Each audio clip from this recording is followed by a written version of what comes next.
আজকের ভিডিওটিতে আমরা বাইফোল্ড ব্রোশার ডিজাইনের স্ট্যান্ডার্ড আর্টবোর্ড সেটআপ এবং সাইজ নিয়ে কথা বলবো।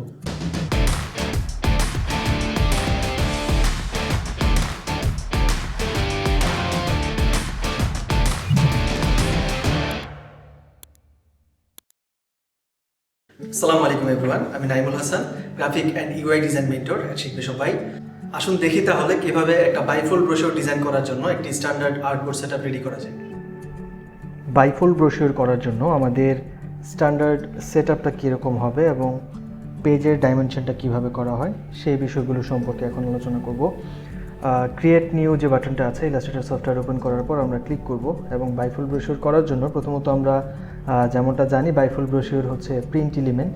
সো প্রিন্টে ক্লিক করব এবং সাধারণত যে পেজ সাইজগুলো বাইফোল্ড ব্রোশার জন্য করা হয় সেগুলো হচ্ছে A4 সাইজ অথবা A4 সাইজের যে দুইটা ভেরিয়েন্ট আছে লেটার সাইজ যে পেজগুলো সেগুলোতে বাইফোল্ড ব্রোশারগুলো করা হয়।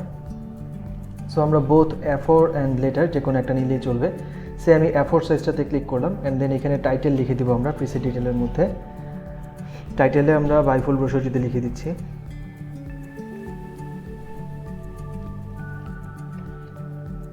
তারপর আমরা এখান থেকে ইউনিটটাকে পয়েন্টস থেকে চেঞ্জ করে ইঞ্চিজে নিয়ে যাব।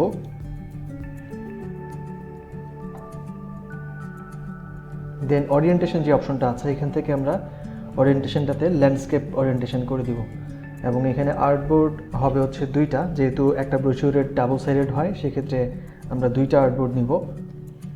ব্লিড এরিয়া যথারীতি 0.125 প্রিন্ট এলিমেন্টের জন্য যেটা নিতে হয়। সো আমরা এখানে টপে আপ অ্যারোতে ক্লিক করলে চারদিকে ব্লিড এরিয়া অ্যাড হয়ে যাবে 0.125 ইঞ্চিস।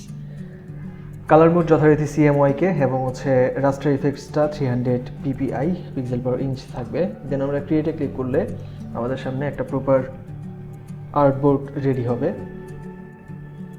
এই আর্টবোর্ডে আমরা হচ্ছে মার্জিন এরিয়া এবং ব্লিড এরিয়াটার একটা সমন্বয় করব এবং একটা সার্টেন এরিয়া আমরা ছেড়ে তারপর ভিতরে দিকে কাজ করব। সো আর্টবোর্ডটা রেডি করার জন্য বা মার্জিনগুলো ক্রিয়েট করার জন্য প্রপার প্রসেসটা কি সেটা এখন আমি ব্রিফ করছি। প্রথমত আমরা ইলাস্ট্রেটরে আর্টবোর্ড ক্রিয়েট করে স্ট্রোক কালারটা অফ করে দেওয়া উচিত, যাতে করে পরবর্তীতে কোনো শেপ ক্রিয়েট করলে স্ট্রোক কালার অ্যাপ্লাই না হয়। দেন আমরা রেক্টেঙ্গেল টুল থেকে একটা সিঙ্গেল ক্লিক করব, করার পর যে কোনো ফাঁকা জায়গায় আমরা একটা সিঙ্গেল ক্লিক করব এবং এখানে আর্টবোর্ডের সাইজ কত হবে সেটা আমরা লিখে দিব।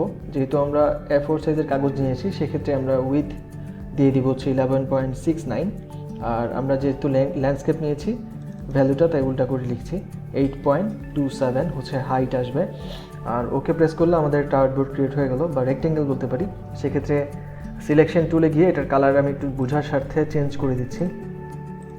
নাও আমরা দুইটা আর্টবোর্ড আলাদা করে সিলেক্ট করতে পারবো। প্রত্যেকটা আর্টবোর্ডের মধ্যেই আমাদের মার্জিন ক্রিয়েট করতে হবে। সো বাঁ পাশে যে আর্টবোর্ডটা আছে এটাকে আমরা ক্লিক করলাম, দেন অ্যালাইন করব।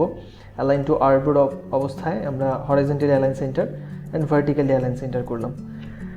এখন আমরা এখানে মার্জিন ক্রিয়েট করার জন্য এটাকে যেহেতু বাইফোল্ড ব্রোশার সেক্ষেত্রে মাঝখান থেকে সেগমেন্ট করব আমরা। আর সেগমেন্ট করার জন্য আমরা অবজেক্ট অপশনে যেতে পারি। অবজেক্ট থেকে আমাদের একটা অপশন পাবো যেটাকে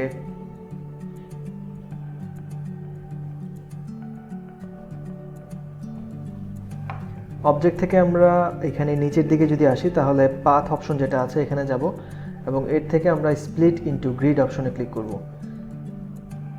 একটা পপআপ আসবে, এই পপআপ থেকে আমরা কলামের নাম্বার দিয়ে দিব হচ্ছে 2 আর এখানে গাটার যেটা আছে গাটার হয়ে যাবে 0, অর্থাৎ দুইটা কলামের মাঝখানে যে গ্যাপ থাকবে সেটা 0 থাকবে। প্রিভিউতে যদি ক্লিক করি তাহলে মাঝখানে একটা লাইন দেখতে পাচ্ছি, দ্যাট মিনস এই বক্সটা বা রেক্টেঙ্গেলটা দুইটা আলাদা সেকশন বা দুইটা আলাদা সেগমেন্ট হয়ে গিয়েছে। রাইট সাইডে যে সেগমেন্টটা আছে এটাকে আমি সিলেক্ট করে যদি কালার চেঞ্জ করি তাহলে বুঝতে সুবিধা হবে। অ্যান্ড এই দুইটার মধ্যে আমরা মার্জিন ক্রিয়েট করবো এখন একসাথে। দুইটাকে ড্র্যাগ করে সিলেক্ট করে আমরা যাব অবজেক্টে আবার অ্যান্ড দেন পাথ থেকে আমরা অফসেট পাথে ক্লিক করব। অফসেট পাথ থেকে আমরা এখানে ভ্যালুটা দিয়ে দিব কতটুকু মার্জিন আমরা নিতে চাই।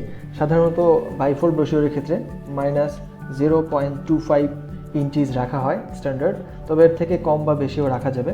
আপনি চাইলে 0.5 অথবা 0.125ও রাখতে পারেন। প্রিভিউতে ক্লিক করে দেখতে পাচ্ছি মার্জিন এরিয়া ক্রিয়েট হয়েছে দুইটা সেকশনেই। সো আমরা ওকে প্রেস করে দিলে দেখতে পাচ্ছি দুইটা আলাদা বক্স তৈরি হয়েছে এবং এইগুলো আমি একটু ডিফারেন্ট কালার করে দিয়েছি, সে রেড কালার, যাতে ভিজিবল হয় প্রপারলি। নাও আমরা ব্যাকগ্রাউন্ডে যে শেপগুলো দেখতে পাচ্ছি গ্রিন কালার এবং ব্লু কালার, এই দুইটাকে আমরা সিলেক্ট করব। প্রথমে গ্রিন কালার, তারপর শিফট প্রেস করে আমি ব্লুটাতে ক্লিক করলাম যাতে করে দুইটা একসাথে সিলেক্ট হয়। দেন টপ সাইডে যাওয়ার পর আমরা অল্টার চেপে ধরে উপরের দিকে লাল দাগ পর্যন্ত বর্ধিত করব। অল্টার চেপে ধরার ফলে নিচের দিকেও হয়ে যাবে। দেন আমরা ফাঁকা জায়গায় একটা ক্লিক করব, তারপর পার্শিয়ালি ব্লু কালারটাকে সিলেক্ট করে ডান দিকে লাল দাগ পর্যন্ত বর্ধিত করব এবং পার্শিয়ালি গ্রিন কালারটাকে সিলেক্ট করে আমরা বাঁ দিকে লাল দাগ পর্যন্ত বর্ধিত করব। এখন আমরা ব্যাকগ্রাউন্ডে যে শেপগুলো আছে এগুলোকে চাইলে সেম কালার রাখতে পারি অথবা কালার চেঞ্জ করতে পারি। তার আগে আমরা এই সেটআপটা ডান পাশের আর্টবোর্ডেও কপি করব, কজ আমাদের ডান পাশের আর্টবোর্ডেও এই সেম সেটআপ প্রয়োজন হবে। সো আমরা ড্র্যাগ করে সব কিছু একসাথে সিলেক্ট করলাম, দেন অল্টার চেপে ধরে ড্র্যাগ করব এবং শিফট প্রেস করলে স্ট্রেট ডান দিকে যাবে এবং আমরা এটা ঠিক সেন্টারে আসার পর বা ইন্টারসেক্ট করলে লেখা আসলে আমরা ছেড়ে দিতে পারি। নাও আমরা রেড কালার যে শেপগুলো আছে এগুলোকে সিলেক্ট করতে পারি শিফট প্রেস করে করে, অ্যান্ড দেন এটাকে আমরা কনভার্ট করব হচ্ছে গাইডসে। সো রাইট ক্লিক করলে আমরা মেক গাইডস বলে একটা অপশন পাচ্ছি, ক্লিক করলে এগুলো সব গাইড হয়ে যাচ্ছে। আর ব্যাকগ্রাউন্ডে যে কালারগুলো আছে এগুলোকে চাইলে আমরা সবগুলোকে ব্যাকগ্রাউন্ড কালার অথবা হোয়াইট একটা কালারে কনভার্ট করতে পারি। That's it. নাও আমাদের এই মাঝখানে যখন আমি ফাঁকা জায়গায় ক্লিক করব, যেহেতু এগুলো সিলেক্ট করার ফলে মাঝখানে একটা লাইন দেখা যাচ্ছে দুইটা সেগমেন্টের, বাট আমি যখন ফাঁকা জায়গায় ক্লিক করব বা ডিসিলেক্ট করব তখন কিন্তু মাঝখানে কোনো স্পেস থাকছে না। সো এর জন্য আমরা যা করব, এই সম্পূর্ণ হোয়াইট কালার ব্যাকগ্রাউন্ডগুলোকে সিলেক্ট করবো একসাথে ড্র্যাগ করে, অ্যান্ড দেন এগুলোকে ঠিক সামনে একটা কপি করব। আর এটা করার জন্য কিবোর্ড থেকে Ctrl+C and then Ctrl+F press করব, ঠিক সামনে একটা কপি হবে। নাও আমরা এগুলোকে রাইট ক্লিক করে মেক গাইডসে ক্লিক করলে ঠিক মাঝখানে আরেকটা লাইন দেখতে পাবো। সি সো এইভাবে করে আমরা প্রপারলি একটা বাইফোল্ড ব্রোশর করতে পারি এবং পেজ সেটআপটা আমরা 1 2 3 4 এইভাবে করে সিকোয়েন্সিয়ালি ফলো করতে পারবো। এই হচ্ছে একটা স্ট্যান্ডার্ড সেটআপ বাইফোল্ড ব্রোশর করার জন্য। আশা করছি এই ভিডিওটি দেখে আপনারা একটা প্রপার বাইফোল্ড ব্রোশর সেটআপ সম্পর্কে জানলেন।